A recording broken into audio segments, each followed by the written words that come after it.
বাঁশের অঙ্কুর যে খাদ্য হিসেবে ব্যবহৃত হয় তা অনেকেরই অজানা। বিশেষ করে মোসো বাঁশের অঙ্কুর সুস্বাদু ও পুষ্টিগুণে ভরপুর হওয়ায় এটি এশিয়ার বিভিন্ন দেশে, বিশেষ করে চীনে বেশ জনপ্রিয়। সবুজে মোড়ানো ঘন বাঁশবনের এক কোণে একজন কৃষক ধৈর্য সহকারে মাটির নিচ থেকে মোসো বাঁশের অঙ্কুর উত্তোলন করছেন। শক্ত মাটির স্তর সরিয়ে গ্লাভস পরা হাতে তিনি আস্তে আস্তে বের করে আনছেন তাজা অঙ্কুর, যেগুলো সোনালি বাদামি আবরণে ঢাকা। এরপর তিনি সাবধানে এগুলো পরিষ্কার করছেন, যাতে মাটির অতিরিক্ত অংশ সরিয়ে তা খাওয়ার উপযোগী করা যায়। একবার উত্তোলন করা হলে অঙ্কুরগুলো এক জায়গায় স্তূপ করে রাখা হয়, যেন সেগুলো সংরক্ষণ ও প্রক্রিয়াকরণের জন্য প্রস্তুত থাকে। মোসো বাঁশের এই কচি অঙ্কুর রন্ধনশিল্পে এক অনন্য স্বাদ যোগ করে, যা বিভিন্ন স্যুপ, তরকারি ও খাবারের উপকরণ হিসেবে ব্যবহৃত হয়।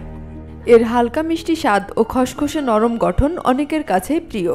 প্রকৃতির অকৃপণ দানে পরিপূর্ণ এই অঙ্কুর শুধু সুস্বাদুই নয়, বরং স্বাস্থ্যকরও।